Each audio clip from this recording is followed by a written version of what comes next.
बरोबर आहे का नाही? आणि यावेळेस मेन्स आहे, ती आपल्याला गोल्डन अपॉर्च्युनिटी आहे. का गोल्डन अपॉर्च्युनिटी आहे? कारण की एम-पी-एस-सीमध्ये 400 प्लस पदं येणार आहेत आणि सगळे जे टॉप पदं आहेत ते पण येणार आहेत. तुम्हाला माहिती आहे यावेळेस एक्साईज एस-पीचं पण पद आहे, राइट? तर या सगळ्या पदांना जर आपल्याला यू कॅन से चांगला चान्स पाहिजे, की हे पदं आपल्याला भेटतील, तर मेन्स तुम्हाला माहिती आहे 85% पेक्षा जास्ती मार्क्स मेन्सला आहेत आणि मेन्सला आता 115 पेक्षा कमी दिवस आपल्याकडे राहिलेले आहेत. मागच्या वर्षी किंवा मागच्या वेळेस असं म्हणलं पाहिजे, आपण जेव्हा अभ्यास करत होतो, 135 दिवस होते आपल्याकडे. So 20 less days we have got. आलं तुम्हाला लक्षात? तर ते चॅलेंज अजून आपलं अवघड आहे आणि म्हणून एकही क्षण न वेस्ट करता आपण जे मागच्या वेळेस केलेलं होतं, ते यावेळेस परत आपण त्या सगळ्या गोष्टी रिपीट करणार आहे. कारण की मागच्या वेळेसचे जे मेन्सचे विद्यार्थी होते, त्यांना खूप चांगलं यू कॅन से खूप चांगल्यारीत्या त्यांना मेन्सला सामोरे जाता आलं. प्लस त्यांना खूप चांगल्या रीते सगळे पेपर्स कंप्लीट करता आले आणि ऑप्शनल एसे असो किंवा जीएस असो सगळ्यांमध्ये त्यांना चांगल्या प्रकारे पेपर कंप्लीट करता आलेला आहे. राइट? तर आता आपली स्ट्रॅटेजी काय असणार आहे? तर तुम्हाला ऑलरेडी सांगितलेलं आहे 115 दिवस आपल्याकडे राहिलेले आहेत फक्त. बरोबर आहे. तर आपलं वैशिष्ट्य काय आहे, की होलिस्टिक तुम्हाला सोल्युशन मिळणार आहे. राइट? जसं मागच्या वेळेस आपण केलेलं होतं. जे विद्यार्थी नवीन आहेत ऑनलाईनमध्ये मला बरेच विद्यार्थी नवीन दिसतायत. त्यांना मी सांगू इच्छितो, की एस्पेशली तुम्ही नीरवदा, एच-व्ही-डी-सी-ई-सी तुमच्या मेनसाठी का सिलेक्ट करावं? तर होलिस्टिक प्रिपरेशन आहे याच्यामध्ये. राइट. तर आमचे इथं वैशिष्ट्य काय आहे? एक म्हणजे आपण जर बघितलं, तर तुम्हाला एक डेली शेड्यूल मिळतं. राइट. या डेली शेड्यूलमध्ये काय असतंय, सकाळी 7:00 वाजता आपला दिवस चालू होतोय. आता वैष्णवी इथं आहे. तिला माहिती आहे, की मागच्या वेळेस आम्ही 7:00 वाजता सकाळी ऑप्शनलचं लेक्चर चालू करायचो. बरोबर आहे का नाही? तर 7:00 वाजता आपलं शेड्यूल चालू होतो. 7 ते 12 आपण काय करणार आहे? ऑप्शनलचा अभ्यास करणार आहे. ऑप्शनलमध्ये पण तुमचा ऑप्शनल जे आम्ही कव्हर करणार आहोत, ते कुठले-कुठले ऑप्शनल आहेत? पी-एस-आय-आरचं ऑप्शनल आहे, सोशिओलॉजीचं ऑप्शनल आहे, अँथ्रोपोलॉजी आहे आपल्याकडे, राइट? जिओग्राफीचा ऑप्शनल आहे आपल्याकडे आणि आपल्याकडे जो महत्त्वाचा आहे, ॲग्रीकल्चर पण ऑप्शनल आहे. हे ऑप्शनल्स आपल्याकडे आहेत. हे जे तुम्हाला डेली टार्गेट्स मिळतील, जे तुम्हाला अभ्यास करायचे सकाळी 7 ते 12. मग तुम्हाला 1 तासाचा ब्रेक मिळतो. 1 ते 6 तुम्हाला अभ्यास करायचा आहे जी-एसचा. बरोबर आहे. आणि या जी-एसमध्ये जे कंपोनेंट वेगळे आहेत, प्रिलिम्समध्ये जे कव्हर होत नाही, जसे की बाबा एथिक्स असेल, बरोबर, डिझास्टर मॅनेजमेंट इंटरनल सिक्युरिटी असेल, आय-आर असेल, त्यानंतर सोसायटीचा घटक असेल आणि बाकीचे जे काही घटक आहेत, राइट? तर त्याचे आपण एकदम पिन पॉइंटेड लेक्चर्स घेतो याच्यामध्ये, राइट? जे लेक्चर्स दुपारी 1 ते 3 वाजतापर्यंत असतात. पण इन जनरल आपण जर जी-एसचं बघितलं, तर तुम्हाला 1 वाजून ते 6 वाजतापर्यंत जी-एसचा तुम्हाला टाईम मिळतो पूर्ण अभ्यास करण्यासाठी आणि पुढे 6 ते 7 यावेळेस जो असणार आहे, तो यू कॅन से तुमचा आन्सर रायटिंगचा स्लॉट असतो आणि या आन्सर रायटिंगच्या स्लॉटमध्ये तुम्हाला दोन्ही घटकवरती यावेळेस आन्सर रायटिंग करायला लागेल. दॅट इज तुम्हाला जी-एसचं पण आन्सर रायटिंग करायचंय, ऑप्शनलचं पण आन्सर रायटिंग इथे करायचं आहे. संध्याकाळी एकचदा जेव्हा तुम्ही आन्सर रायटिंगला बसणार, तेव्हा दोन्हीचं आन्सर रायटिंग करणार आणि त्याच्यानंतर तुमचं डिस्कशन पण इथेच घेतलं जाणार आहे. आलं तुम्हाला लक्षात? संध्याकाळचा जो वेळ आहे आपल्याला 7 ते 10 हा आपल्याला फ्री टाईम भेटलेला आहे, की तुम्हाला जे वाटतंय तुमचे कंपोनंट जे वीक आहेत किंवा तुम्हाला जे वाटतंय, की तुम्हाला ज्या गोष्टी करण्याची गरज आहे, त्या गोष्टी तुम्ही या काळामध्ये करू शकता. परत 7 वाजता रिपोर्टिंग इथं करायचं आहे. ह्याच्यामध्ये आपण जी-एसचे पण सेशन्स ठेवलेले आहेत जसे महत्त्वाचे, तसेच तुमचे ऑप्शनलचे पण महत्त्वाचे सेशन्स असतील, राइट? आणि सगळ्यात महत्त्वाचं म्हणजे तुमचा एसेचा पण जो सेशन आहे, तो पण इथं आपण केला यू कॅन से अरेंज केलेला आहे आणि एसे कसे लिहायचे, एसेवरती आपण जे मागच्या वेळेसचे इम्पोर्टंट टॉपिक्स दिले होते, त्यामधले टॉपिक्स सगळे पडलेले आहेत. बरोबर आहे का नाही? आणि आपल्या डेली आन्सर रायटिंग मधले जे आपण प्रश्न घेतलेले आहेत किंवा वीकेंडचे टेस्टचे प्रश्न घेतलेले ते पण एक्झाममध्ये पडलेले आहेत. राइट? तर हा जो तुमचा शेड्यूल आहे, हा कसा चालणार आहे? मंडे टू फ्रायडे हा शेड्यूल तुमचा चालणार आहे. सॅटर्डेला जे मंडे टू फ्रायडे झालेलं आहे, ते पूर्ण रिव्हिजन करायचं आहे आणि संडेला काय असणार आहे? तुमची फुल लेंथ टेस्ट असणार आहे.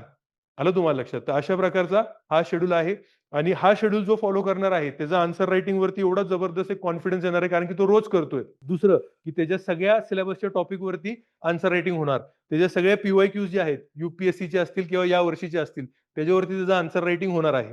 आलं तुम्हाला लक्षात? म्हणजे एकंदरीत आन्सर रायटिंगवरती एवढा कॉन्फिडन्स वाढणार आहे आणि आन्सर रायटिंगची एवढी प्रॅक्टिस होणार आहे, की मग तुम्हाला आन्सर रायटिंगचं जे काही फिअर, फोबिया जो काही असेल, तो निघून जाणार आहे आणि एक सहजपणे प्रश्न बघितला, की ऑटोमॅटिकली तुमचं डोकं तसंच चालणार, की हा प्रश्न आहे, इंट्रोडक्शन हे आहे, बॉडी हे आहे, कन्क्लुजन हे आहे. अशा प्रकारचं तुमचं जे सहजपणे आन्सर रायटिंग झालं पाहिजे, ते या प्रोग्राममधनं होणार आहे. ह्याच्यामध्ये तुम्हाला कंटेंट पण भेटणार आहे.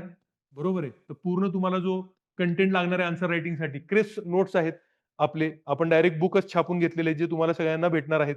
आलं तुम्हाला लक्षात?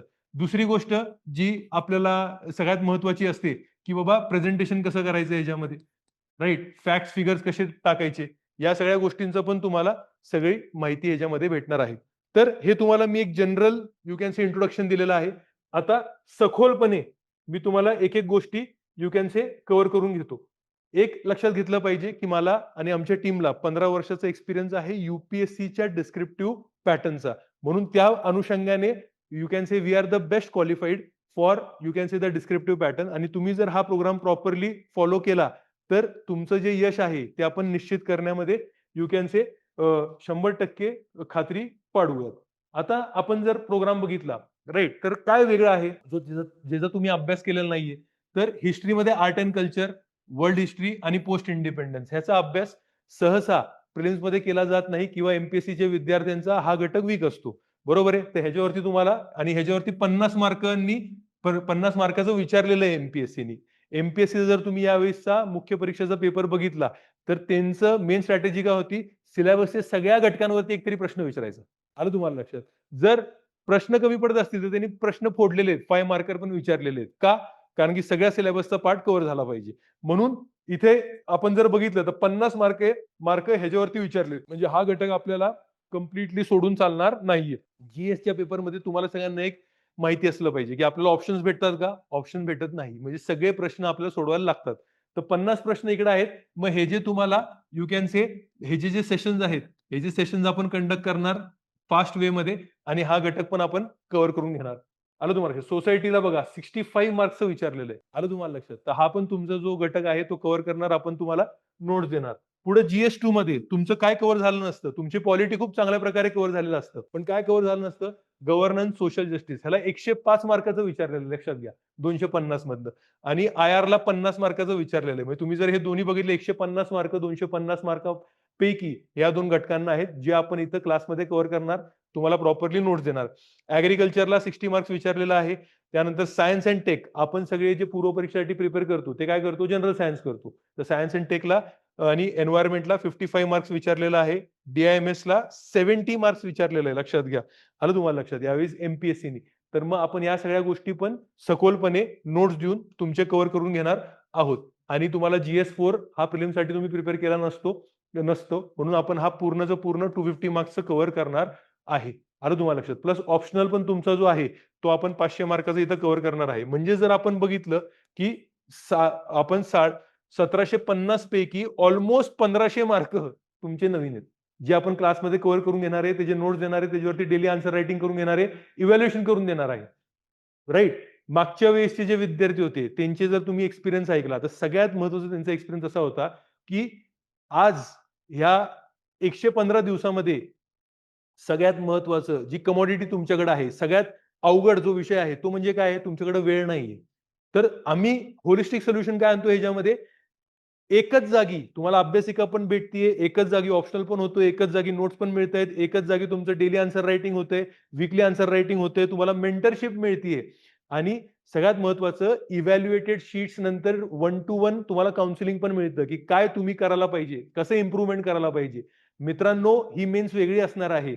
राइट? कशी वेगळी असणार आहे? मी आता येता-येताच वरती वैष्णवीला सांगितलं, की मागच्या वेळेसचा जेव्हा मी प्रिलिम्सचा निकाल अॅनलाईज केला होता. तर त्या प्रिलिम्सच्या निकालामध्ये मॅक्सिमम विद्यार्थी जे पास झाले होते प्रिलिम्स ते कंबाईनचे होते किंवा जुने ऑब्जेक्टिव्ह पॅटर्न वाले पास झालेले होते. म्हणून काय झालं होतं मित्रांनो, मेन्सला कॉम्पिटिशन कमी होती. म्हणून कसं होतं, फक्त पेपर जो भरून येईल त्याला चान्स होता. आलं तुम्हाला लक्षात? यावेळेसचा जर आपण प्रिलिम्सचा निकाल बघितला तर बरेच यूपीएससीचे विद्यार्थी पास झालेले आहेत. कारण की त्याच्यामध्ये फॅक्टर होता 24 मेचा पेपर जो यूपीएससीचा आला, तो एवढा रँडम होता, एवढा डिफिकल्ट होता आणि एवढा ॲब्सर्ड होता, की त्यांनी जेव्हा एमपीएससीचा पेपर बघितला, त्यांना एकदम सोपं वाटलं तो. आलं तुम्हाला लक्षात? आणि मग त्यांनी लॉजिक लावून न पॅनिक होता सोडवलेला पेपर आहे. ज्या विद्यार्थ्याला 140 होते मागच्या वर्षी प्रिलिम्समध्ये 140 प्लस होते, त्याला 70 पण पडलेले नाहीयेत. आणि यूपीएससीच्या विद्यार्थ्याला बूस्ट भेटलेली आणि कट ऑफ खाली आलेला आहे. लक्षात घ्या. म्हणून आता विषय काय तुमच्यासाठी if you are competing with UPSC students are you understanding? मग तुम्ही तेवढ्या लेव्हलचं मेन्सचं प्रिपरेशन करणं अपेक्षित आहे. दुसरी गोष्ट काय ह्याच्यामध्ये महत्वाची आहे, की जे मेन्स देत आहेत, बरोबर आहे. तर त्यांना सगळ्यात महत्वाचं काय आहे इथं कॉन्फिडन्स आहे. तुमच्याकडे कंटेंट आहे. तुम्हाला फक्त तो पेपरमध्ये उतरवता आला पाहिजे. आलं तुम्हाला लक्षात? मागच्याच आपण बघितलं बघा, मेन्सला कॉम्पिटिशन कशी कमी होती. एक तर कंबाईन वाले होते, ऑब्जेक्टिव्ह पॅटर्न वाले होते आणि आपण जो रिपोर्ट बघितला ऑन ग्राउंड, की ऍक्च्युअल मेन्स जेव्हा जे विद्यार्थी द्यायला गेले 50% अटेंडन्स होती. कारण की बरेच जे पास झाले होते कंबाईन आणि ऑब्जेक्टिव्ह पॅटर्न वाले ते एसआरच्या पोस्टसाठी अभ्यास करत होते. म्हणून ते मेन्स द्यायलाच गेले नाही. त्यांची तेवढी हिंमतच झाली नाही. आणि अजून एक फॅक्टर तेव्हा काय होता, की विद्यार्थी फॉरेस्टसाठी पण करत होते. बरेच विद्यार्थी. आलं तुम्हाला लक्षात? तर जरी पोस्ट कमी होते मागच्या वेळेस, पण कॉम्पिटिशन रेकॉर्ड लो होती. एवढी रेकॉर्ड लो कॉम्पिटिशन मेन्ससाठी मी माझ्या जन्मात कधी बघितलेली नव्हती. पण this time the game is going to be different. But तुमचा ॲडव्हांटेज काय आहे, की तुम्ही एचव्हीएसआयचे विद्यार्थी आहात. तुम्हाला वन स्टॉप सगळं सोल्युशन भेटतंय आणि बाकीचे जे बाहेरचे विद्यार्थी आहेत, ते अजूनपर्यंत काय करणार आहेत? टेस्ट सिरीज एक जागी लावणार आहेत, ऑप्शनल एक जागी लावणार आहेत, जीएस एक जागी लावणार आहेत, अभ्यासिका एक जागी लावणार आहेत. फिरत राहणार. 115 दिवसात हातात काहीच भेटणार नाही बघा. आलं तुम्हाला लक्षात? So that is why if you have selected HVSI immediately you can say हे जे ऑनलाईन विद्यार्थी आहेत त्यांच्यासाठी मी सांगू इच्छितो, घरी बसू नका. कम्फर्ट झोन सोडा. अभ्यास करायला चालू करा. आलं तुम्हाला लक्षात? अशी गोल्डन अपॉर्च्युनिटी भेटणार नाही. 400 प्लस पोस्ट आहेत. आलं तुम्हाला लक्षात? राइट. आणि एचव्हीएसआय फक्त एक मात्र अशी इन्स्टिट्यूट असेल महाराष्ट्रामध्ये जेव्हा तुम्हाला एवढं होलिस्टिक सोल्युशन एका जागी देते. आलं तुम्हाला लक्षात? ऍग्रीकल्चरसाठी गणेश सर आहेत आपल्याकडे, मोहिनी मॅडम आहेत आपल्याकडे, जिओग्राफीसाठी सर्वेश सर आहेत, अँथ्रोपॉलॉजीसाठी गणेश गोंगाडे सर आहेत आपल्याकडे, सोशियोलॉजी मी घेणार आहे. पीएसआर साठी अरविंद राजपुरोहित सर आहेत, लेजेंडरी, ज्यांनी युपीएससी मध्ये एवढे रिझल्ट आणलेले आहेत मित्रांनो. ह्याच्यापेक्षा पलीकडे काय पाहिजे तुम्हाला? ट्रायल अँड एरर करायला वेळच नाही आपल्याला. आलं तुम्हाला लक्षात? So if you are here, you can say be rest assured that you are going to get the best in Maharashtra. आजची तारीख 9 जून आहे. परीक्षा आपली 3 ऑक्टोबरला चालू होतीये. म्हणजे किती दिवस आहेत फक्त आपल्याकडे? हा आकडा लक्षात ठेवा. हा आकडा लक्षात ठेवा. खूप महत्वाचा आकडा आहे आपल्याला मित्रांनो हा. आलं तुम्हाला लक्षात? राइट. आपण जर पुढे गेलो, राइट, बिलकुल ऑनलाईन क्लासेसवरती अवलंबून राहू नका. राइट. आन्सर रायटिंग करायचं असेल, ग्रुप डिस्कशन करायचं असेल, जे मागच्या वर्षी इकडे होते, ज्यांनी प्रिपेअर केलेलं आहे त्यांना माहिती आहे, जे इम्पॉर्टन्स आहे ऑफलाईनचं, जे इम्पॉर्टन्स आहे तुमचं ग्रुप डिस्कशनचं, जे इम्पॉर्टन्स आहे युगेनचे सरांचं फीडबॅक घ्यायचं आफ्टर आन्सर रायटिंग, तर करू नका. इंडिव्हिज्युअल बॅचेस जो टाळणार आहे त्याला वेळच भेटणार नाही. आलं तुम्हाला लक्षात? की कुठला सर आहे तो फक्त एथिक्स घेतोय, कुठला सर आहे तो फक्त जीएस2 घेतोय आणि हे पण ऑब्जेक्टिव्ह आले. मागच्या वर्षीचा तुम्ही एक्सपिरियन्स बघितला असेल, जे जे लोकांनी एथिक्स वगैरे बाहेर लावलं, लटकले सगळे लोक. राइट. सो ऑब्जेक्टिव्ह गायडन्सनी मेन जमणार नाहीये. डिस्क्रिप्टिव्ह अप्रोच हा वेगळा आहे, महत्वाचा आहे. राइट. तर आपल्याकडं युपीएससी एन्व्हायरमेंट पहिलेपासून राहिलेलं आहे. म्हणून डिस्क्रिप्टिव्ह आपण खूपच चांगल्या प्रकारे करू शकतो. यावेळेस तुम्ही बघितलं असेल कालच संध्याकाळी दर्शन सूर्यवंशीचं सेशन झालेलं आहे. जो ऑल इंडिया रँक त्याचा 102 आहे आणि तो पण इंडियन फॉरेस्ट सर्व्हिसमध्ये. कंप्लीट यू कॅन से डिस्क्रिप्टिव्हला त्यांनी 2-3 इंटरव्ह्यू दिलेत युपीएससीचे. तर तसे विद्यार्थी जे आहेत ते तुमच्या अवतीभोवती असतात. राइट. आणि तुम्हाला ते गाईडन्स इथं करणार आहे. डेली आन्सर रायटिंगचं महत्व काय आहे, की आपल्याला त्या डेली आन्सर रायटिंग जेव्हा आपण करणार पुढच्या 100 दिवसामध्ये, बरोबर आहे, तर आपलं काय होणार आहे, आपलं जे नॉलेज आहे ते नॉलेज कसं आपण आन्सर रायटिंग मध्ये कन्व्हर्ट करायचं ते आपल्याला येत जाणार, कळत जाणार आपल्याला. आलं तुम्हाला लक्षात? तर ते खूप महत्वाचं आपल्याला स्किल आहे. दुसरं काय असतं, आर्टिक्युलेशन स्किल. आर्टिक्युलेशन स्किल म्हणजे काय? एक लक्षात घ्या, आयोगाने हा बदल का केलेला आहे? मागच्या 10 वर्षापेक्षा जास्ती जो ऑब्जेक्टिव्ह पॅटर्न होता, जे विद्यार्थी आज ऑफिसर म्हणून गेलेले आहेत, राइट, त्यांचं फीडबॅक काय आलेलं आहे, की हे लोक सगळे कसे आहेत? पोपट आहेत. सगळं पाठ करायला बेस्ट आहेत.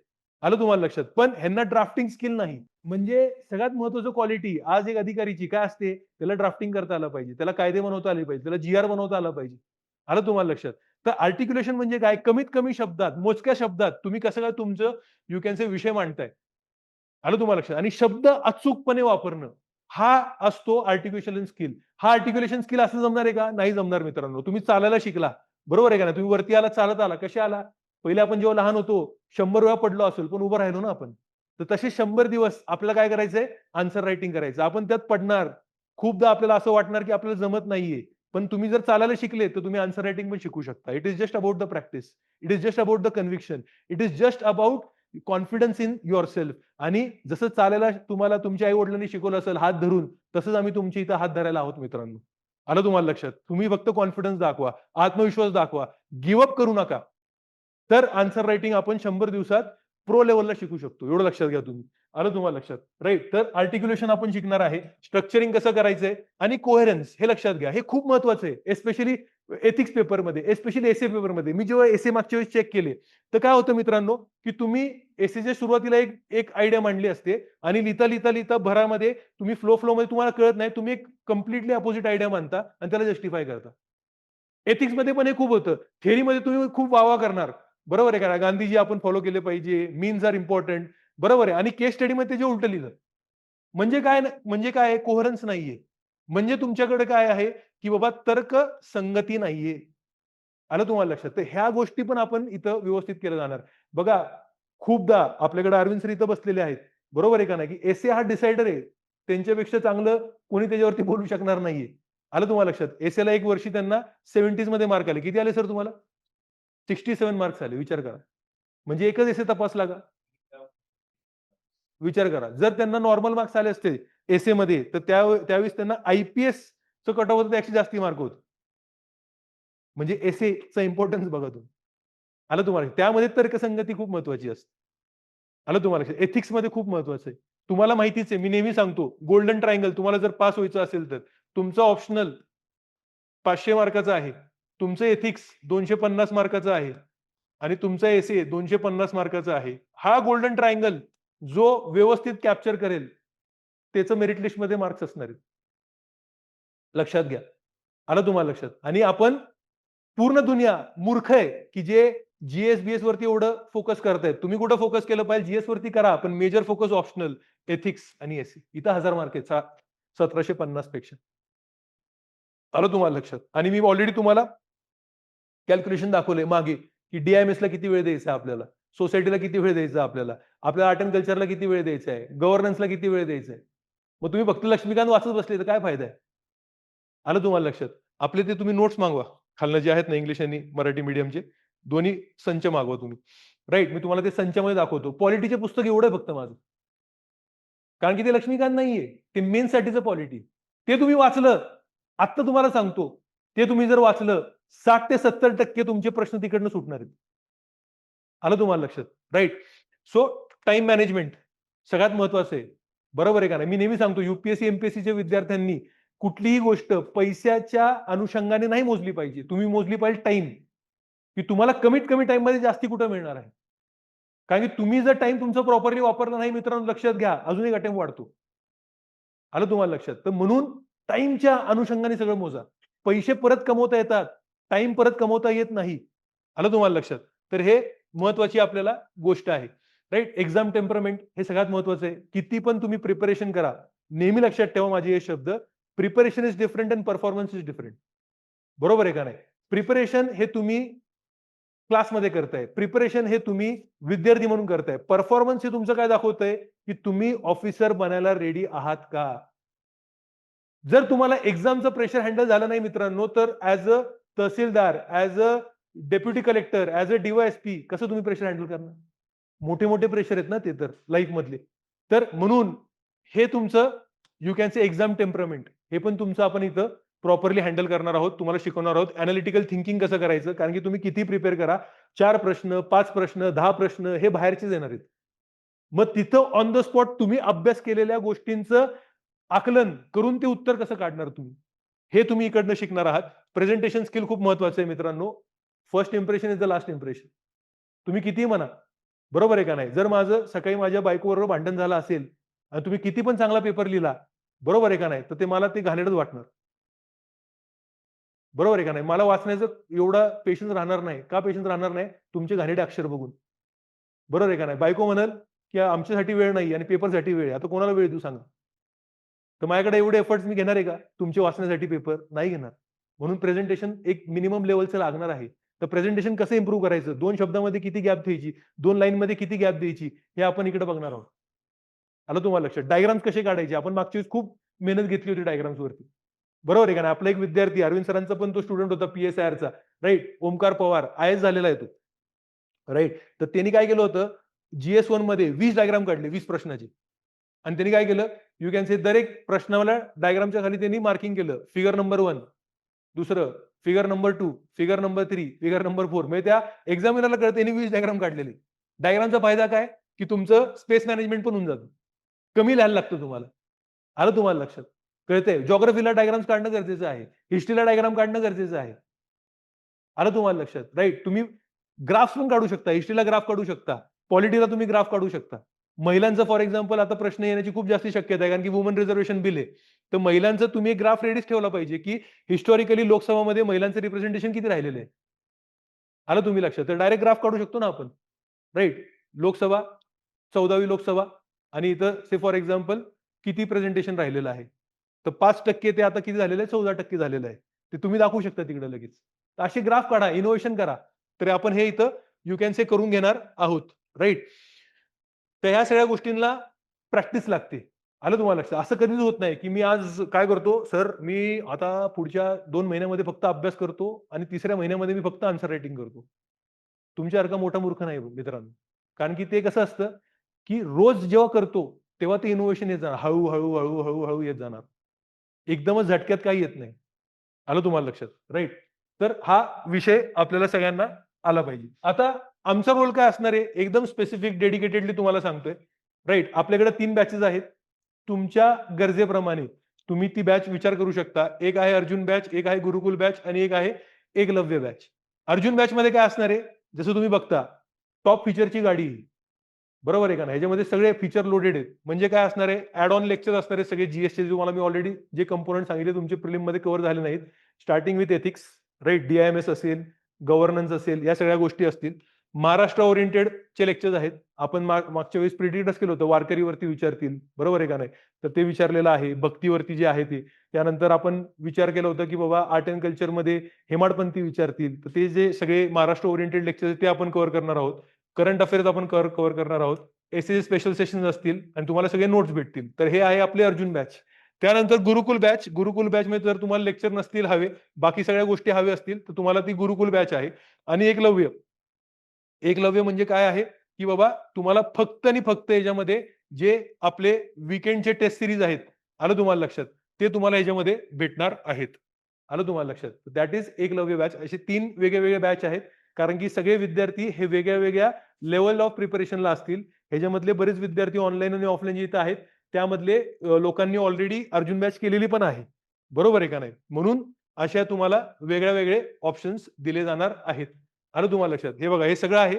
इथं मी जसं तुम्हाला सांगितलं एकलव्यमध्ये मेजरली तुमच्याकडे काय असणार आहे वीकली टेस्ट आणि फक्त एस टेस्ट असणार आहे. आलं तुम्हाला लक्षात? तर हे बघा पेपर इव्हॅल्युएशन पण तुम्हाला 7 दिवसाच्या आत मिळतो आणि 1 टू 1 फीडबॅक बरोबर मिळतो. जो पेपर चेक करतो तोच फीडबॅक देतो. आलं तुम्हाला लक्षात? बाहेरच्या टेस्ट सीरीजमध्ये कोण पेपर सेट करतंय, कोण पेपर चेक करतंय, कोण फीडबॅक देतंय, ह्याच्यामध्ये काहीच यू यू कॅन से संगती नाहीये. बरोबर? तर हे सगळ्या गोष्टी आहेत आणि बेस्ट पार्ट काय आहे? इथंच अभ्यास करायचा आहे तुम्हाला. इथंच तुम्हाला पर्सनल मेंटरशिप, इथंच 1 टू 1 फीडबॅक, इथंच पेपर इव्हॅल्युएशन, राइट? एसे इथंच, वीकली टेस्ट इथंच, हँड होल्डिंग डिस्कशन इथंच, डेली आन्सर रायटिंग इथंच, लेक्चर्स इथेच. म्हणजे बिलकुल यू कॅन से तुमचा वेळ वाचण्याचा हा पूर्ण प्रयत्न आपण केलेला आहे. राइट? तर ह्या सगळ्या फीचर्स तुम्ही बघू शकता. डेली लेक्चर आपलं जे असणार आहे, दुपारी 1 ते 3 असणार आहे. ते पण 1 ते 3 का ठेवलेलं आहे? त्याचं एक कारण आहे. त्याचं सोप्पं कारण आहे, की आपल्याला सगळ्यात जास्त झोप याच काळात येते. जेवण झालेलं असतं आपलं. बरोबर आहे का नाही? आपण डुलतो. बरोबर आहे का नाही? तर आपला जो सगळ्यात अनप्रोडक्टिव्ह टाईम आहे, त्यामध्ये सगळ्यात जास्त प्रोडक्टिव्ह आपल्याला त्याला कन्व्हर्ट करायचं आहे. म्हणून हा आपण टायमिंग ठेवलेला आहे आणि तो टायमिंग आपल्या परफेक्ट शेड्यूल प्रमाणे बसतो. तुम्ही विचार करा ना, काय ब्युटिफुल आहे. सकाळी 7 ते 12 ऑप्शनल 5 तास आणि परत 1 ते 6 5 तास आपण काय करतोय? जी करतोय आणि मग 1 तास आपण रोज आन्सर रायटिंग करतोय. म्हणजे 11 तास तर तुमचं इथं शेड्यूल झालं. आपण करून घेणारं शेड्यूल झालं तुमचं. आलं तुम्हाला लक्षात? आणि परत तुम्हाला 7 ते 10 फ्री टाईम आहे 3 तास. त्यामधलं तुम्ही 1 तास जरी रिवाईज केलं, 2 तास जरी रिवाईज केलं, 12 तासच्या पलीकडे तुम्हाला काय पाहिजे अजून? आलं तुम्हाला लक्षात? एवढं जर तुम्ही कन्सिस्टंटली केलं, बरोबर आहे का नाही? आणि प्रामाणिकपणे केलं, क्वालिटीने केलं, देव पण खाली येईल, प्रसन्न होईल. विचारेल तुम्हाला कुठली पोस्ट पाहिजे. बरोबर आहे का नाही? राइट. तर असा हा विषय असतो. आलं तुम्हाला लक्षात? तर आपण काय करणार आहे 1 ते 3 लेक्चर असणार आहे, डेली आन्सर रायटिंग असणार आहे, हँड होल्डिंग तुमचं सेशन असणार आहे डिस्कशनचं. बरोबर आहे का नाही? मग आपण जर बघितलं तर 5 डे लेक्चर्स, रिव्हिजन या सगळ्या गोष्टी. 6 डे सॅटरडे फक्त रिव्हिजन करतो. पहिले 5 दिवस मंडे टू फ्रायडे हे सगळं असणार. 6 डे फक्त रिव्हिजन असणार. 7 डे वीकली टेस्ट असणार. काय असणार? वीकली टेस्ट असणार. जसं मी तुम्हाला सांगत होतो, तुम्हाला डायरेक्टली हा संचच भेटणार. इंग्लिशमध्ये करत असाल, इंग्लिशमध्ये भेटणार. मराठीत करत असाल, मराठीत भेटणार. आपण पहिलं एथिक्स पासून स्टार्ट करणार आहे. हे एथिक्सचं पुस्तक तुम्हाला डायरेक्टली भेटणार. हे एथिक्सचं तुम्हाला इंग्लिशमध्ये दिसतंय, बरोबर आहे का नाही? काय नाव दिलंय? Ethics and ethics case study bye Nirav दा. तसंच सेम टू सेम पुस्तक जे आहे तुम्हाला मराठीत भेटणार, जे मराठीत प्रिपेअर करत असतील ते. त्यानंतर मी तुम्हाला सांगितलं इंडियन पॉलिटी किती आहे बघा हे. केवढं आहे बघा. ह्याच्यावरनं तुम्हाला कळतं. ह्याच्यावरनं काय कळतं तुम्हाला, की मेन्स आणि प्रिलिम्स कसं वेगळं आहे. लक्ष्मीकांत किती जाड आहे तुमचं पुस्तक आणि हे बघा की किती आहे. किती पान आहेत ह्याच्यामध्ये? राइट. आपण जर बघितलं तर किती पान आहेत? 65 पेजेस म्हणजे इफेक्टिव्हली 60 पेजेस मध्ये तुमचं पॉलिटी होते. कारण की मेन्स वेगळी गेम आहे मित्रांनो. मेन्स ओरिएंटेड सगळं याच्यामध्ये घेतलेलं आहे आणि मी तुम्हाला आज क्लेम करून सांगतो, हे रेकॉर्ड करून ठेवा. 60 ते 70% प्रश्न याच्यामधनं येणार आहेत तुमची पॉलिटीचे. आलं तुम्हाला लक्षात? तसंच तुम्हाला इथं मराठीमध्ये दिसतंय बघा. आपण ऑलरेडी बघितलं होतं, की इंडियन सोसायटी किती प्रश्न आलेले आहेत. ते इंडियन सोसायटीचं पुस्तक. किती पानांचं पुस्तक आहे इंडियन सोसायटीचं? राइट. हे 100 प्लस पानांचं पुस्तक आहे. आलं तुम्हाला लक्षात? राइट. तर इथं डिस्कशन होणार, कंप्लीट करणार आणि हे जे गव्हर्नन्स आणि आय-आरचं पुस्तक आहे. आलं तुम्हाला लक्षात? हे किती पानांचं आहे तुमचं गव्हर्नन्स आणि आय-आर? आपण जर बघितलं हे 70 पानांचं पुस्तक आहे. इंग्लिश आणि मराठीमधनं. आलं तुम्हाला लक्षात? अशा प्रकारे प्रिपेअर करायचं तुम्हाला आणि हे प्रिपेअर करता काल मला प्रतीकने चांगला प्रश्न विचारला. तुम्हाला तुमचे मायक्रो नोट्स बनवून घ्या. जिथं पॉसिबल आहे तुमचे मायक्रो नोट्स बनवून घ्या. म्हणजे तुमचा जो स्लॉट आहे 1 ते 6 मधला, बरोबर आहे, ते वाचन करणं म्हणजे जे तुम्हाला शिकवलेलं आहे तेच चॅप्टर तिकडनं वाचणं आणि वाचन करून काय करायचं लगेच आपल्याला त्याचे मायक्रो नोट्स तिथं अंडरलाईन करून घ्या, तिथं मार्क करून घ्या किंवा मायक्रो नोट्स बनवून घ्या. कळतंय तुम्हाला? समजतंय तुम्हाला? राइट. तर असा हा विषय आपल्याला माहिती असलं पाहिजे. 2017 पासून आपण टार्गेट बॅच रन करतोय. सगळ्यात जास्त युपीएससी मधला रिझल्ट तिकडे आहे आपला. म्हणून आपण 2017 पासून आपल्याला माहिती आहे, की वीकली टेस्ट कसे घ्यायचे, डेली टेस्ट कसे घ्यायचे, कसे आपण अपेक्षित प्रश्न कव्हर करायचे. आलं तुम्हाला लक्षात? 10 वर्षापेक्षा जास्त झालेत मला GS4 कव्हर करण्यामध्ये. राइट. आणि विद्यार्थ्यांना 130 प्लस मार्क भेटलेले GS4 मध्ये.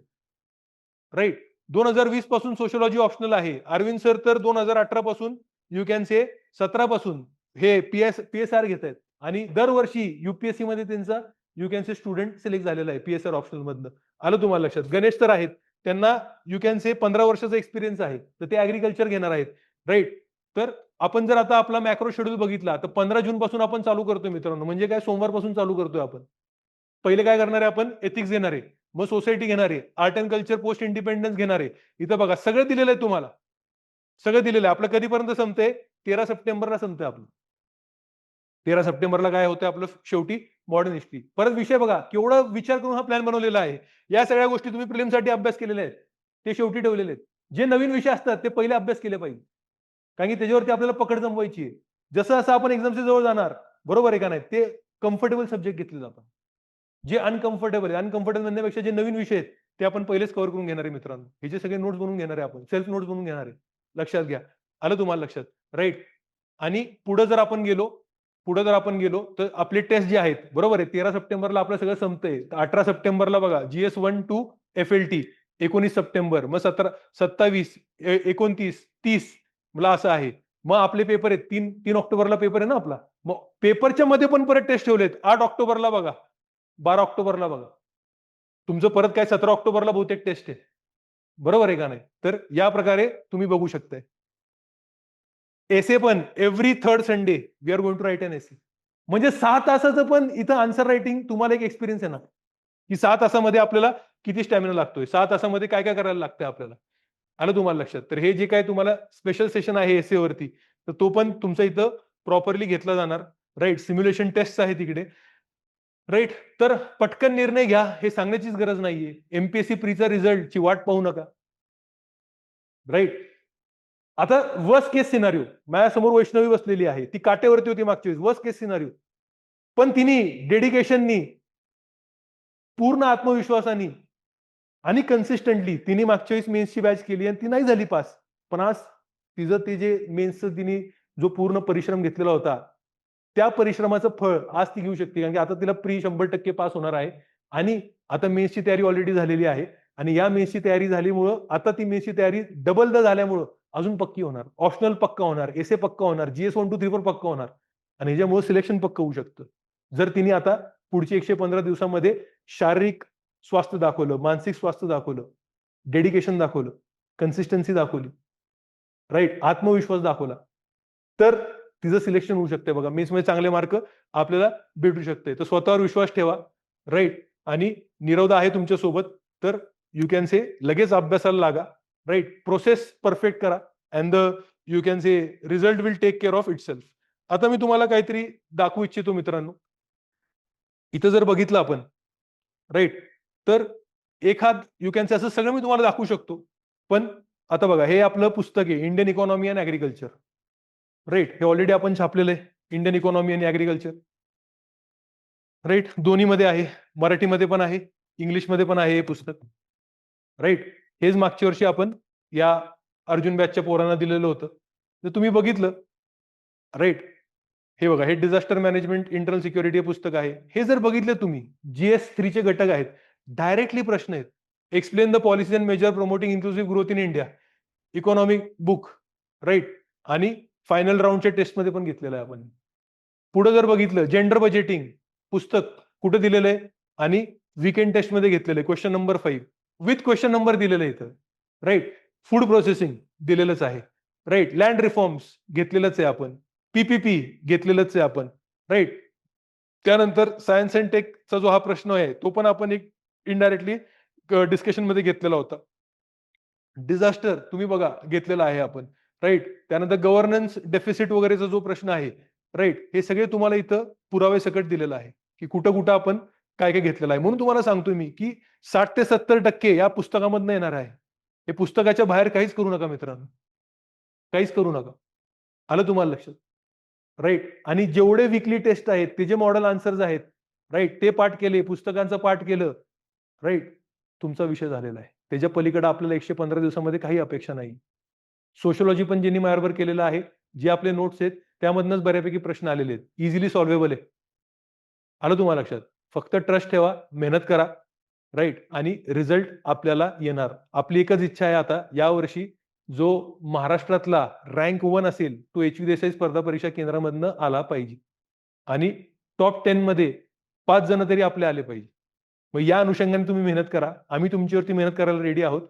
तुम्ही मेहनतीला कमी पडू नका, राईट. आता जे तुम्हाला आहे, राईट, तर हे मी तुम्हाला दाखवतो, जे आपलं ऑप्शनलचं शेड्यूल आहे, राईट. तर या मी तुम्हाला सोशिओलॉजीचं ऑप्शनलचं शेड्यूल दाखवतो. त्याच अनुषंगाने PSIR, ऍग्रिकल्चर, जिओग्राफी, अँथ्रोपॉलॉजी राहणार आहेत आणि बाप लोक आहेत हे सगळे. म्हणजे असे नाही आहेत हे की MPSC डिस्क्रिप्टिव्ह झाली म्हणून ऑब्जेक्टिव्ह वाले तुम्हाला डिस्क्रिप्टिव्हला शिकवणार. हे असं यू कॅन से बुवाबाजी नाहीये इथं. तर जे ओरिजिनल इथं लोक आहेत तेच तुम्हाला घेणार आहेत, राईट. तर ऑप्शनलचं पण आपलं शेड्यूल जे आहे ते 15 जून पासून चालू होणार आहे ऑप्शनलचं. तर इथं तुम्ही जर बघितलं, राईट, तर तुम्हाला डेली शेड्यूल मिळणार, राईट. आणि डेली शेड्यूल मिळाल्यानंतर 21 जूनला, राईट, पहिली टेस्ट असणार. आपण काय केलेलं आहे, पेपर 1 ला 4 भागामध्ये डिवाइड केलेलं आहे. बघा, सेक्शन 1, सेक्शन 2, सेक्शन 3, सेक्शन 4. म्हणजे 4 वीक मध्ये पेपर 1 कंप्लीट होणार आणि 5वं वीक जो तुमचा असणार त्यामध्ये पूर्ण पेपर 1 परत रिवाइज करायचा आणि त्याच्यावरती फुल लेंथ टेस्ट असणार. मग परत पेपर 2 चं तसंच, सेक्शन 1, 2, 3, 4. आलं तुम्हाला लक्षात. त्यामध्ये पण डेली तुम्हाला शेड्यूल असणार. आज काल मार्क्सच वाचा, उद्या इमेल दुर्खैमच वाचा. त्याच्यावरती डेली टेस्ट असणार 6 ते 7 मध्ये आपली, बरोबर. आणि मग पेपर 2 ची फुल लेंथ टेस्ट असणार तुमची. ती पण कधी होणार, तर बरोबर यू कॅन से 23 ऑगस्टला आपला ऑप्शनल कंप्लीट होऊन जाणार, राईट. अशा प्रकारचा आपला हा विषय आहे. बघा, इथं तुम्हाला डेली मायक्रो शेड्यूल दिलेला आहे. तर 15 जूनला चालू होणार आहे, राईट. तर काय अभ्यास करायचा आहे 15 जूनला, 16 जूनला काय अभ्यास करायचा आहे, 17 जूनला काय अभ्यास करायचा आहे, 18ला काय करायचं आहे, 19ला काय करायचंय. मग सॅटर्डे 20 येणार. मग 20 म्हणजे काय करणार आपण, पूर्ण हे जे झालेलं आहे मंडे टू फ्रायडे ते आपण रिवाइज करणार 20ला आणि 21ला पूर्ण याच्यावरती टेस्ट. आलं तुम्हाला लक्षात. तर अशा प्रकारचा जो विषय आहे हा, राईट, तो आपण घेणार आहोत. हे तुम्हाला दिसतंय असं, राईट. हे बघा, पूर्ण एक एक दिवसाचं शेड्यूल इथं करून ठेवलेलं आहे. मग त्या अनुषंगाने, त्या प्लॅनिंगने आम्ही तुमच्याकडे येतोय. अशाच रीते PSIR आहे, अशाच रीते ऍग्रिकल्चर आहे. आलं तुम्हाला लक्षात. अँथ्रोपॉलॉजी आहे. तर जो काही तुमचा ऑप्शनल असेल, तुम्ही अशाच प्रकारे प्रिपेअर करायचं आहे आणि हात जोडून विनंती करतो, राईट. घरी बसून होणार नाही. घरी बसून होणार नाही. जे ऑनलाईन अटेंड करतायत, राईट, एस्पेशली जे यू कॅन से आर्यन असेल किंवा मनानकी असेल, ओके, ऋतुजा असेल, विक्रम असेल, तर या लोकांना यू कॅन से स्पष्ट विनंती आहे, या इकडं सकाळी 7 ते रात्री 7 वाजतापर्यंत तरी तुम्ही इथं 12 तास, पुढचे 3 तास तुम्हाला ऑप्शनल आहेत, राईट? मग तुम्ही इथं प्रिपेअर करू शकता. आता अरविंद सर त्यांच्या पी-एस-आय-आर बद्दल बोलतील आणि इन जनरल जी-एस बद्दल आणि त्यांच्या अंडरस्टँडिंग बद्दल बोलतील, राईट? आणि मग मोहिनी मॅडम पण आहेत, गणेश सर पण आहेत. ते पण तुम्हाला त्यांचा पर्स्पेक्टिव्ह देतील प्रिपरेशनचा. तुम्हाला काही डाऊट्स असतील तर विचारा मग. Good morning everyone. Good morning everyone. हा, सो सरांनी तसं तर ऑलरेडी तुम्हाला सगळं एक्सप्लेन केलेलं आहे की हा डिटेल्ड शेड्यूल कसा आहे, आम्ही काय घेणार आहोत वगैरे वगैरे, ते सगळं तुम्हाला सांगितलेलं आहे ऑलरेडी. पण मला जे सांगायचंय तुम्हाला, ठीक आहे, ते फक्त हेच आहे की किती सिरियस असले पाहिजे आपण या एक्झाम्सला घेऊन. ठीक आहे, तर बघा, युपीएससी करणं किंवा एमपीएससी करणं, तुम्हाला कोणी फोर्स केलं का? फोर्स केलं का? किंवा गव्हर्नमेंट म्हणतीये का की तुम्ही या तुमच्या आयुष्यामध्ये खूप सारे स्ट्रगल वगैरे चालू आहेत, म्हणून जरा तुम्हाला मी आयपीएस बनवतो किंवा डीवायएसपी बनवतो, डीसी बनवतो, असं काही म्हटलंय का? प्रॉब्लेम काय ना विद्यार्थ्यांची, ते माझ्याकडं असे प्रॉब्लेम घेऊन येत आहेत की सर, घरी हा इश्यू चालू आहे, घरी तो इश्यू चालू आहे, मला अभ्यास करता येत नाहीये, मग मी काय केलं पाहिजे, मला कसं केलं पाहिजे, आणि आता काय करू, मला डिप्रेशन येतो, अभ्यास करण्यात माझं मन लागत नाही. मी त्यांना एकच सांगतो, मग कशाला करताय? आणि आता तुम्ही बघितलं किती डिटेलमध्ये, म्हणजे जस्ट इमॅजिन की किती डिटेलमध्ये या स्लाइड्स बनवल्या आहेत, किती विचारपूर्वक आम्ही तो पूर्ण शेड्यूल बनवलेला आहे, किती विचारपूर्वक तुम्ही कसा अभ्यास केला पाहिजे ते सगळं बनवलंय. तरी विद्यार्थ्यांना अजून कळत नाहीये की ही जी रेस आहे ही खूप महत्वाची, खूप इम्पॉर्टंट आणि खूप टफ पण आहे. आणि जस्ट बिकॉज तुमच्या आयुष्यामध्ये एखादी प्रॉब्लेम असेल म्हणून ती काय ऑटोमॅटिकली सॉल्व्ह होणार नाहीये. आता इथं फक्त सरांनी सांगितलं की आपण हे जे आन्सर रायटिंग वगैरे जे करणार आहोत ना, तर ह्याच्यामध्ये आपल्याला काय काय बेसिकली लागतं. ओके, आन्सर रायटिंग मध्ये खूप आपल्याला एकदम मुद्देसूद लिहावं लागतं, अनालिटिकल थिंकिंग, संतुलित. हे आता दिसताना तुम्हाला फक्त एक स्लाइडवरचे पॉईंट दिसत असतील की हे सरांनी काहीतरी स्लाइडवर काहीतरी आम्हाला पॉईंट सांगितलं म्हणून. हे पॉईंट नाहीये. हे करता करता तुमचा घाम फुटेल. आत्ताच फक्त मी तुम्हाला जर सांगितलं की स्वतःवर एक अनालिटिकल तुम्ही 150 वर्ड्स मला 7 मिनिटात लिहून द्या रे, तुम्ही लिहू शकणार नाही. आतापर्यंत तुम्ही काय म्हणतो की त्या सब्जेक्टची मला इन्फॉर्मेशन नाही म्हणून मला लिहिता येत नाही. हे सर्वात चुकीचं पॉइंट आहे. आन्सर रायटिंग हे स्किल आहे आणि स्किल डेव्हलप केला जातो. फॉर एक्झाम्पल, तुम्ही सगळ्यांनी बाईक चालवणं शिकलं असेल कधीतरी, किंवा कार चालवणं शिकलं असेल, बरोबर आहे? बाईक चालवताना पहिल्याच दिवशी तुम्हाला जमली का बाईक? बाईक चालवली आणि जमली का? तसंच आन्सर रायटिंग मध्ये पण नाही होणार आहे. विसरू नका, मेन्सला, ओके, मेन्सला तुम्हाला टोटल जे मार्क्स आहेत ते 1750 आहेत, आणि हे 1750 मार्क्स डिसाइड करणारे की तुम्हाला पोस्ट भेटणार का नाही भेटणार. आणि याचं फक्त एकच काम असणार आहे ह्या मेन्स मध्ये, ते म्हणजे उत्तर लेखन, म्हणजे आन्सर रायटिंग. तुम्ही किती उत्तर लिहिताय त्याच्यावर फरक पडणार आहे. लोक म्हटलं की मी तुम्हाला एक पॉलिटीवर प्रश्न देतो, त्याच्यावर 150 शब्दांमध्ये किंवा 250 शब्दांमध्ये मला उत्तर द्या रे, तर तुम्ही म्हणता सर याच्या बाबतीत मला इन्फॉर्मेशन नाहीये. मी जर तुम्हाला म्हटलो की व्हॉट इज असिमेट्रिक फेटलिझम आणि त्याच्या कॉन्स्टिट्यूशनच्या काय तरतुदी आहेत आणि कसं याला आपल्याला दुरुस्त करता येईल, तुम्ही म्हणणार माझ्याकडे नॉलेज नाहीये. नॉलेज ही प्रॉब्लेमच नाहीये. नॉलेज जर नसला असता तर तुमची प्रॉब्लेम झाली नसती. प्रॉब्लेम आहे तुम्हाला की तुम्हाला आन्सर रायटिंग जे आहे त्याच्या स्किल्स नाहीयेत. कोणीतरी पाहिजे ना. जसं कार चालवत असतो आपण, कार चालवायला आपल्याला जेव्हा शिकायचंय तर एक चालक शेजारी आपला बसलेला असतो, तो सांगतो की बाबा क्लच दाब, मग त्यानंतर गाडी अशी उचल, मग गिअर केल्यानंतर मग गाडी अशी वळवायची तशी वळवायची, हे तुम्हाला कोणीतरी सांगणारा असतो. तसं आम्ही इथं आहोत. इथं आमचं एकच काम आहे, ते म्हणजे तुमची आन्सर रायटिंग स्किल्स डेव्हलप करणे. ऑब्व्हियसली तुम्हाला आम्ही शेड्यूल देऊ, पण सर्वात इम्पॉर्टंट हे आहे की तुम्ही कसं 7 मिनिटांमध्ये हे 150 वर्ड्स आणि 11 मिनिटांमध्ये हे तुमचे 250 वर्ड्स तुम्ही लिहिताल. आम्हाला फक्त तेवढंच मॅटर करते. आणि जोपर्यंत युपीएससी अजून एमपीएससी अजून मेच्युअर होत नाही. मेच्युअर म्हणजे काय की हळूहळू आता बघा त्यांनी जस्ट प्रश्न विचारणे चालू केलेत. मागच्या वर्षी खूप सोपे सोपे प्रश्न त्यांनी विचारलेत. यावर्षी अजून एक लेवल हाय असणार आहे, पण एवढी जास्त नसणार आहे. कारण लोक येतील, ते स्किल्स मास्टर करतील आणि मास्टर केल्यानंतर मग तुम्हाला तो टफ कॉम्पिटिशन भेटणार आहे. आणि जर तुम्हाला आता नीट जर कॉम्पीट करायचं असेल तर फक्त इथं करायचं. आणि इथं करण्यासाठी तुम्हाला एक पूर्ण एक लयबद्ध तुमच्याकडे पूर्ण प्रोग्राम असला पाहिजे आणि तो प्रोग्राम तुम्हाला या अर्जुन बॅच मध्ये भेटतोय. मला अजून काही वैशिष्ट्य सांगायची नाहीत. सरांनी ऑलरेडी सांगितलंय की ही आमची स्पेशालिटी, ती आमची स्पेशालिटी. मी म्हणेल आमची सर्वात इम्पॉर्टंट जी स्पेशालिटी ना ती ही आहे की आम्ही तुमच्याकडून आन्सर रायटिंग करून घेणार. आणि मला माहिती कारण मीही असाच विद्यार्थी होतो ज्याला भीती फक्त एकाच गोष्टीची होती, ती म्हणजे आन्सर रायटिंग. इंग्लिशमध्ये म्हणा, मराठीमध्ये म्हणा. Grammatical error. आता हे भीती लिहिताना मला वाटतंय की ते भी मध्ये छोटं ई होतं का मोठं ई होतं, तिथपासून आपला प्रॉब्लेम स्टार्ट होतात. इंग्लिशमध्ये लिहिताना मी अॅनालिटिकल मध्ये मी बरोबर ए एन च्या नंतर मग यायला पाहिजे का वाय आला पाहिजे का, इथपासून प्रॉब्लेम स्टार्ट होतात. पण यांना हळूहळू आपल्याला मात द्यावा लागेल.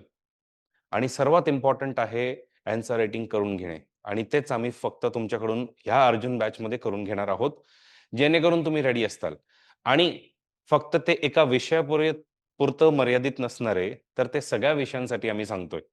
मग ते हिस्ट्री असो, जॉग्राफी असो, पॉलिटी असो, काय असेल ते. असंच जर तुमच्यापैकी कोणाचा वैकल्पिक विषय आहे का पॉलिटिकल सायन्स? नाही एकाचाही? मग काय तुमचे मेजरली ऑप्शनल सब्जेक्ट काय आहेत ऑनलाईन? हा, सोशियो आहे. बरं, तुमचं बाकी ऑनलाईन वाल्यांचं काय? सगळ्यांचं सोशियो का इकडं? ओके.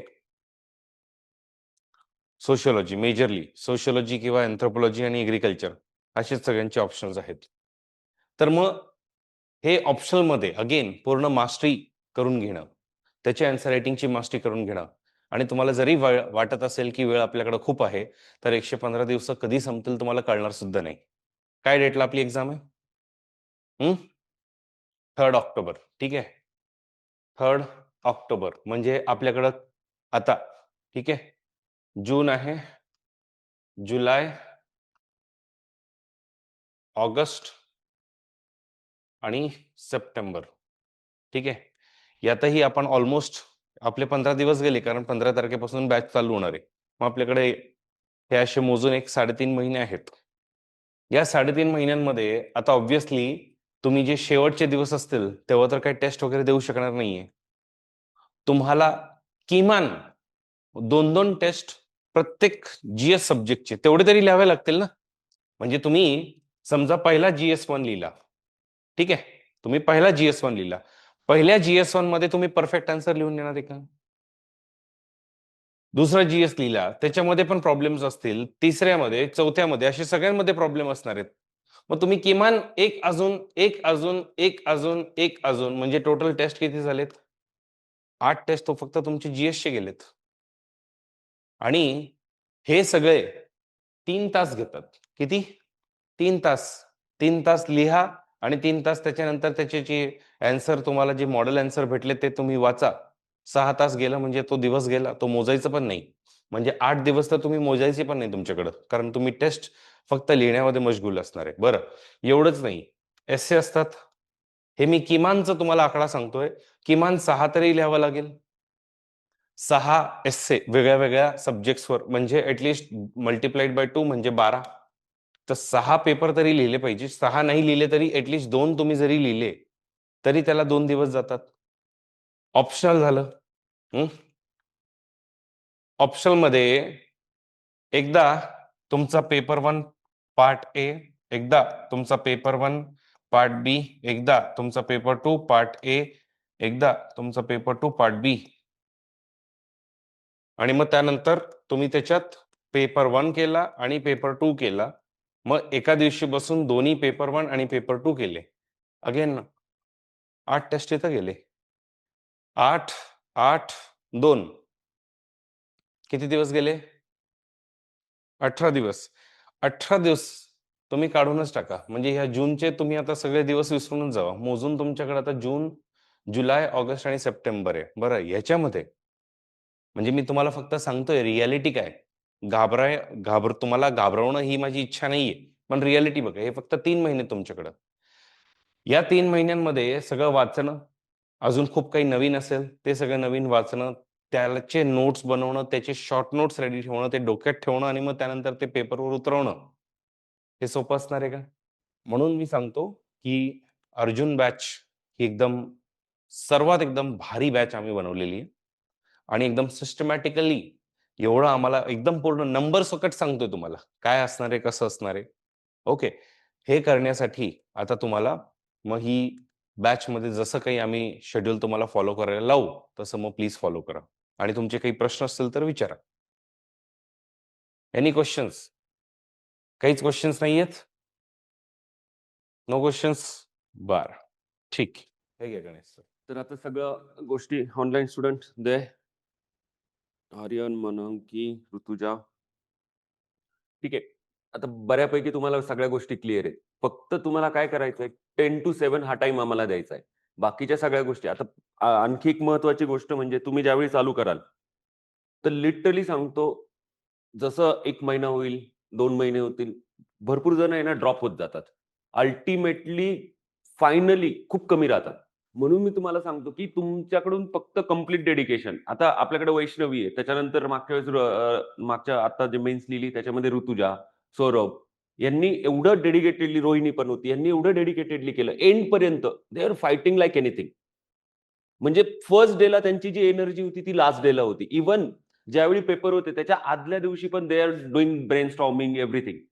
फक्त तुमच्याकडून काय एक्स्पेक्टेशन आहे, बाकी सगळे डिटेल्स तुम्हाला सगळी क्लॅरिटी आली. तुमच्याकडून फक्त एकच एक्स्पेक्टेशन आहे, की तुम्ही इथे संध्याकाळी जे आपलं आन्सर रायटिंग होणार आहे, ते 1 ते 3 लेक्चर झाल्यानंतर संध्याकाळचं आन्सर रायटिंग सिरियसली करा. त्याच्यानंतर जे पण असेल त्या गोष्टी इंटरॅक्टिव्हली आपण करूया. आणि ऑलरेडी आपण मागची अर्जुन बॅच म्हणजे एकदम सक्सेसफुली कंडक्ट केलेली आहे. आता तुम्ही मगाशी सरांनी दाखवलं GS3 चा पेपर दाखवला. आता उद्यापासून तर GSचे प्रत्येक पेपरचं डिस्कशन आहेच. आता GS3 मध्ये तुम्ही जर पाहिलं तो जो पेपर होता, त्याच्यामधले किती स्ट्रेट फॉरवर्ड क्वेश्चन आले होते. म्हणजे first question, explain the policy major for promoting inclusive growth. जसंच्या तसं सगळ्या गोष्टी पॉलिसी फॉर इन्क्लुझिव्ह ग्रोथ, मग त्याचे मेजर्स काय. त्याच्यानंतर आपला दुसरा क्वेश्चन की इन्क्लुझिव्ह ग्रोथ रिलेटेड टेस्टमध्ये पण क्वेश्चन जेंडर बजेटिंग, तर सिग्निफिकन्स ऑफ जेंडर बजेटिंग यांनी ह्युमन एम्पॉवरमेंट, मग सोशल इम्पॅक्ट काय, पॉलिटिकल, म्हणजे जसंच्या तसं. आणि तसंच ह्याच्यामध्ये टेस्टमध्ये ऑलमोस्ट म्हणजे आपल्या ह्या फायनल टेस्ट मधलेच ऑलमोस्ट 8 to 10 डायरेक्ट हिट झालेले आहेत.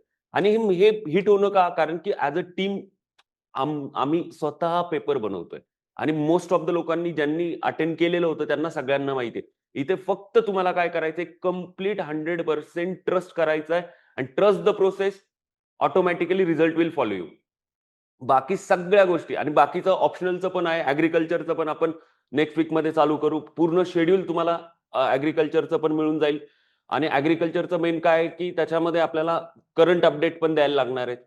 म्हणून प्रॉपर तुम्हाला ज्या क्रिस्प नोट्स असतील त्या सगळ्या गोष्टी तुम्हाला त्या मिळून जातील. आता जास्त बोर करण्यात पॉईंट नाही, कारण की सगळ्या गोष्टी अरविंद सरांनी, नीरव सरांनी एक्सप्लेन केलेल्याच आहे. ठीक आहे, चालेल मग. हॅलो, मी मोहिनी.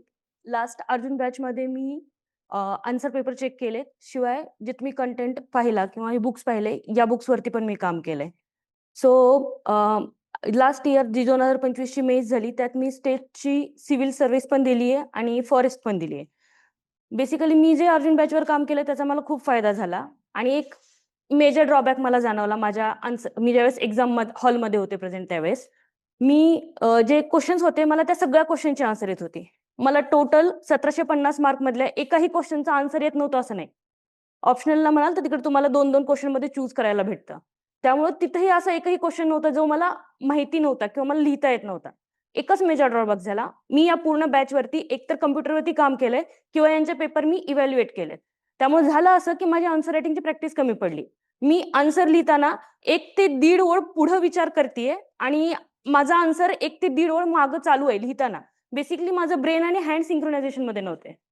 मग जरी मला आन्सर येत असले ना, तरी ते जे सगळे स्टुडंट ज्यांना मी आन्सर रायटिंग सांगितलंय किंवा मी त्यांना काही पॉइंट्स सांगितलेत, त्यांच्यापेक्षा माझं खराब असणार आहे. का? कारण जरी मला त्यांच्यापेक्षा चांगलं आन्सर येत असलं, तरी माझी प्रॅक्टिस नव्हती. मी ते आन्सर रायटिंग केलेलंच नाहीये.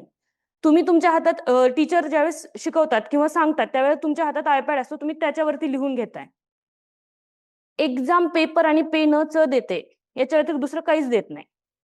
युपीएससीच्या मुलांना ब्लँक पेपरवर लिहायची सवय असते. आपल्याला रूल्स पेजेस येतात, राईट? सो आन्सर दोन्हीमध्ये डिफरन्स दिसतं. म्हणजे तो स्ट्रक्चर आहे ना, त्यात प्रेझेंट करताना तो डिफरन्स जाणवून येतो. ज्यावेळेला आम्ही पहिल्यांदा घेतलो त्यावेळेस आमचं पण ब्लँक पेज होतं.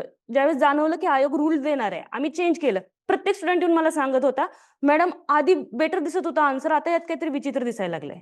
तुम्हाला ह्या सगळ्या गोष्टीवर काम करायचं. खूप मायन्यूट लेवलला गोष्टी आहेत. आणि जर तुमच्याकडे फक्त सगळे आन्सर्स तयार असतील ना, जर तुम्ही 7 मिनिटात क्वेश्चन स्विच नाही करू शकले, तुम्ही आउट ऑफ कॉम्पिटिशन जाता.